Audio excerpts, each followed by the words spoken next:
यहाँ पर मौजूद मेरे सभी मोहतरम बुजुर्गों, भाइयों और हमारे बीच में यहाँ पर महागठबंधन के प्रत्याशी मौलाना सऊद आलम साहब आपके बीच में हैं। मैं बहुत दूर से आपके बीच में आई हूँ, आपकी बहन हूँ, आपकी बेटी हूँ, और सिर्फ इसलिए कि आज पूरे देश की नजर अगर कहीं है तो आप लोगों के ऊपर है कि बिहार की ये अजीम जनता हमें रास्ता दिखाएगी कि इस देश को किस दिशा में चलना चाहिए।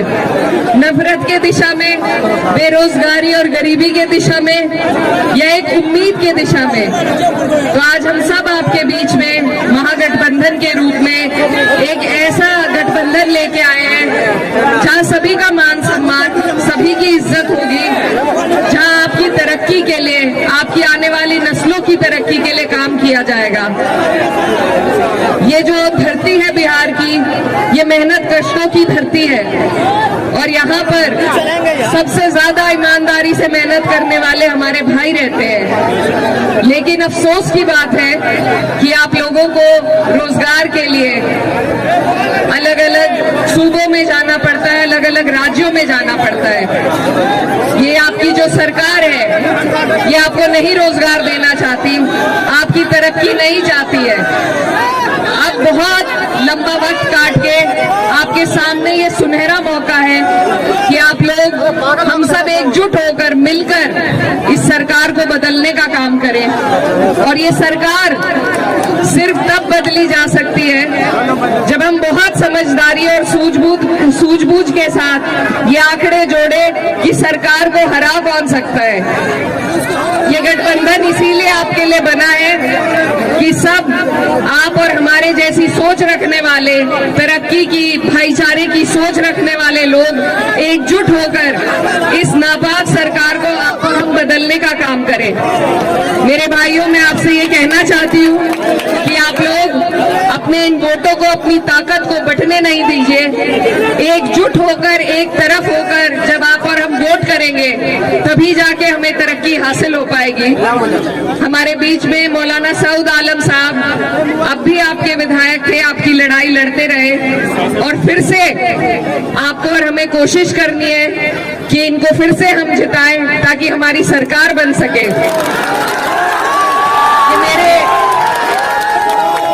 मौलाना सऊद के जो वालिद थे वो मेरी वालदा के साथ सांसद रहे, तो हमारा पुराना ताल्लुक है, पुराना रिश्ता है, और उसी के नाते आज मैं आपके बीच में ये गुहार लगाने आई हूँ कि इस सरकार से, ये जो डबल इंजन की नापाक सरकार है, इससे हम लड़ते हैं जब इससे हमें लड़ना पड़ता है आपके मुद्दों पे, चाहे वो वक्फ का मुद्दा हो या आपकी तरक्की, आपकी बेहतराई के लिए, आपकी रोजगार के लिए कोई मुद्दा हो। जब हम लड़ते हैं तो आपकी और हमारी लड़ाई से का फायदा उठाकर जो लोग जीत के इस सरकार में बैठे हैं, उन्होंने किस तरीके से आपको और हमें धोखा देने का काम किया, ये बात आपको जरूर याद रखनी है। ये एक सिस्टम के तहत आपके और हमारे इदारों को बिल्कुल खत्म करना चाहते हैं ताकि आप और हम तालीम से, रोजगार से, तरक्की से दूर हों।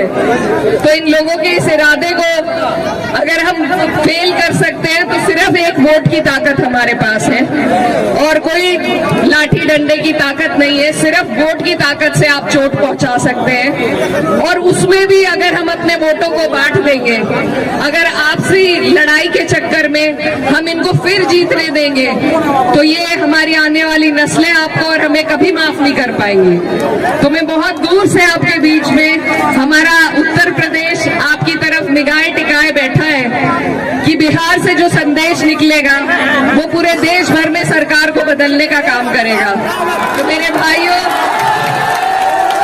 आपसे मेरी यही गुजारिश है बार बार कि सभी लोग, माननीय अखिलेश यादव जी, राहुल गांधी जी, तेजस्वी यादव जी, सभी लोग कोशिश कर रहे हैं, आपके बीच में आ रहे हैं। इस बार आपके पास मौका है। अगर इस बार मायूस हो गए तो फिर लंबा मौका हाथ से चला जाएगा, इसलिए आपको चूकना नहीं है। और लालटेन का आपका बटन है, आने वाली 11 तारीख है। मैं आपकी बेटी, हमारे यहाँ बेटी बहन की बात कोई नहीं टालता, तो मैं उम्मीद करती हूँ कि बिहार की जनता भी पहली बार मुझे यहाँ आने पर मेरा मान सम्मान रखेगी, अपना प्यार देगी और हमारे भाई मौलाना सऊद आलम साहब को एक एक वोट देने का काम करेंगे।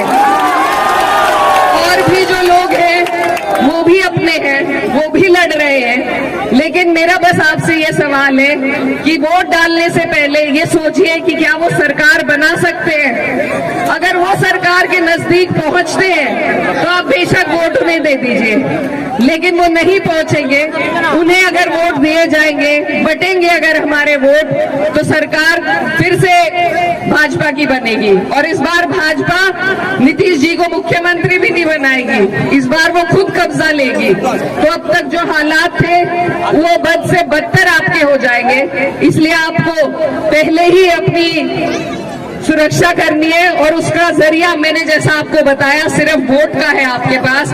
इस बार आपको नहीं बटना है, आपको एक एक वोट एकजुट होकर अपने प्रत्याशी लालटेन पर देने का काम करना है। तो इन्हीं बातों के साथ मैं उम्मीद करती हूँ कि पोवाखाली की ये जनता, ये गयूर आवाम सही फैसला लेगी, लालटेन का बटन दबाएगी और मौलाना सऊद साहब को यहाँ से जिताने का फिर से काम करेगी। आप सब यहाँ मेरी बात सुनने के लिए इकट्ठा हुए, यहाँ पर दूर दूर से लोग आए, मैं आपका तहे दिल से शुक्रिया अदा करती हूँ। और बस एक बात के साथ आपसे विदा लेना चाहती हूँ कि उसूलों पर जब आ जाए तो टकराना जरूरी है, जिंदा हो तो जिंदा नजर आना जरूरी है।